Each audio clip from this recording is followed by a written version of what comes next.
Thank you for joining me for another quick hits conversation. Today, I would like to talk about how do you leave room that you could possibly be wrong without allowing someone to gaslight you? Tim, kick us off.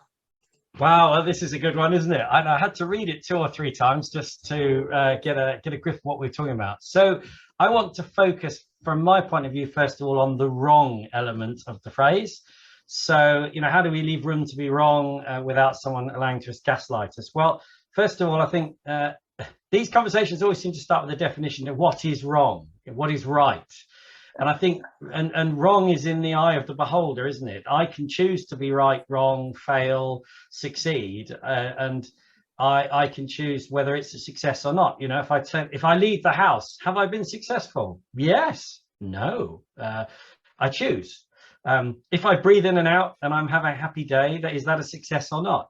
And I wonder whether for this phrase to work, or for this phrase to have any validity, then wrong needs to be in the space of am I feeling anxious about what's happened that makes me feel like I've been wrong? Because only then can the gaslighting work. Not necessarily. Gaslighters can actually take a factual event, you left the house, and say, no, you didn't. That's not what happened. And so then you have to decide in your own mind, am I mistaken? Did I not leave the house when I thought I left the house? And the point I'm trying to make is that if you're confident, you left the house. Now it sounds ridiculous, doesn't it? But it is easy to get into that space where you're a bit like, did I? Didn't? Well, they're very strong about their opinion. I'm not really sure.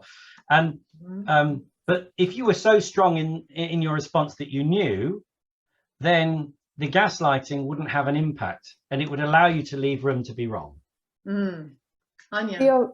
Yes, theoretically speaking, that would be correct. However, in reality, that often is the issue, right? That we do believe, and that's what the gaslighting is about, that undermines someone's ability to trust themselves, right? And undermines their memory and creates that confusion as who's correct? Am I crazy? Right?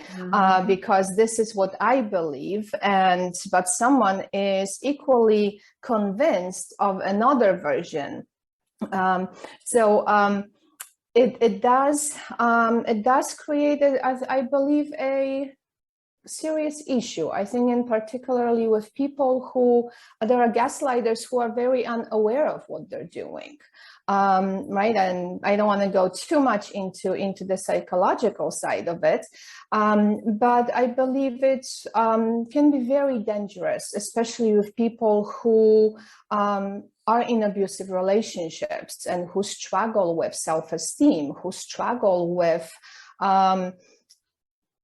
already existing internal confusion. And when someone is stronger psychologically than them, that can definitely tip off someone's psyche into even deeper depression, self-doubt, and etc.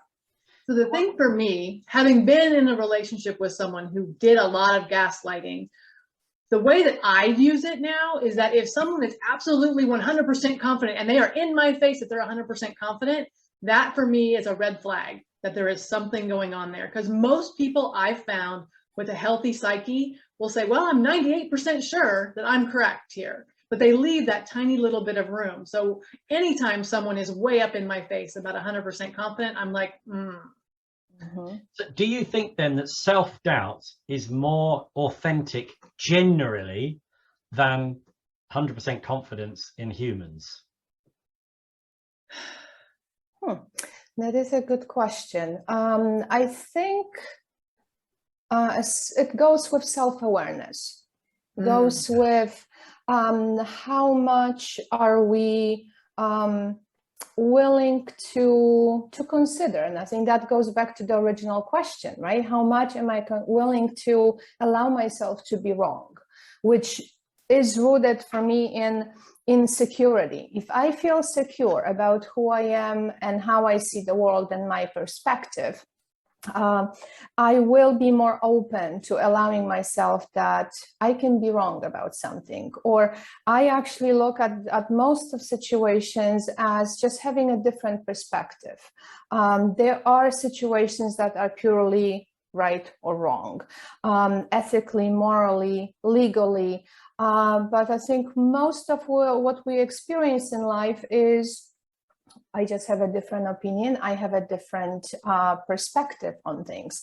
But can I jump in real quick? Because I really think that part of it is growth, having a growth mindset, having the willingness to say, I don't know everything. Maybe I have an opportunity to grow. And I think that someone who feels like they're 100% confident, 100% right, 100% of the time, doesn't have that room to grow and doesn't have room to be wrong themselves. And so, Tim, back to your question, is it more authentic? I think for human beings who are willing to grow and willing to change and willing to learn, I think it is.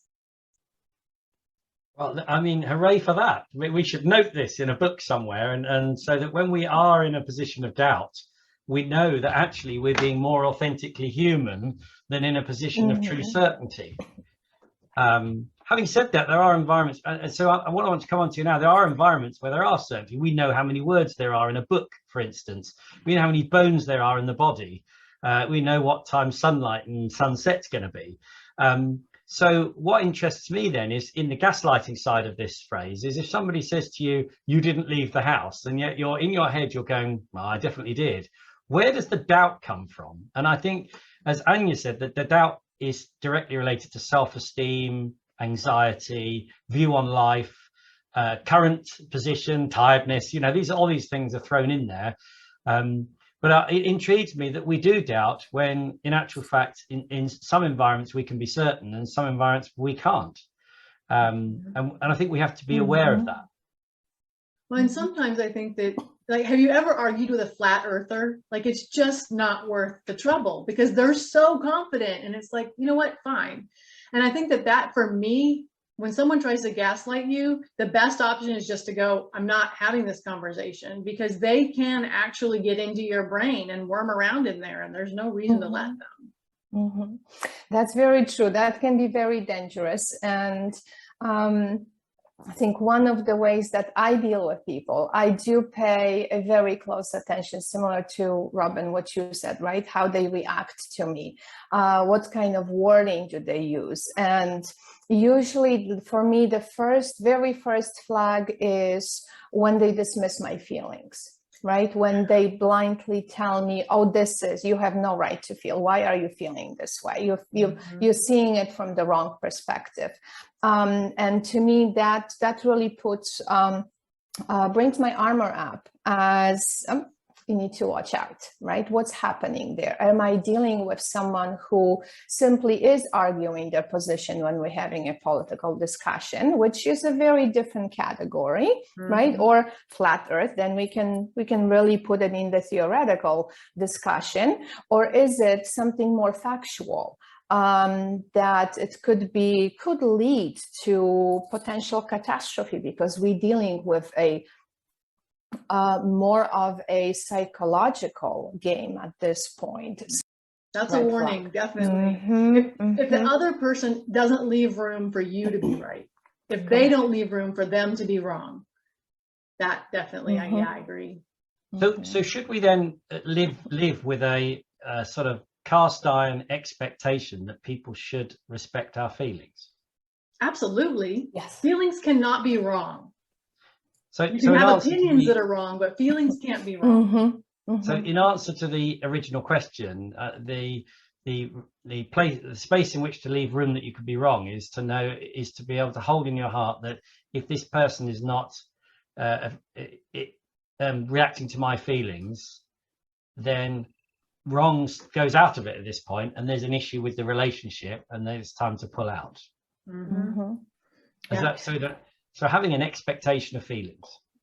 I think that's a great way to look at it. Having them leave room for you leaves you room for them, and that's just the way conversation and emotional and personal relationships should work. And if they're not leaving room for you, that's a problem. So that is our 10 minutes. I have to cut us off there. Thank you so much for having this conversation with me. It has been super enlightening for me. I look forward to the next one. Thank you. Thank you.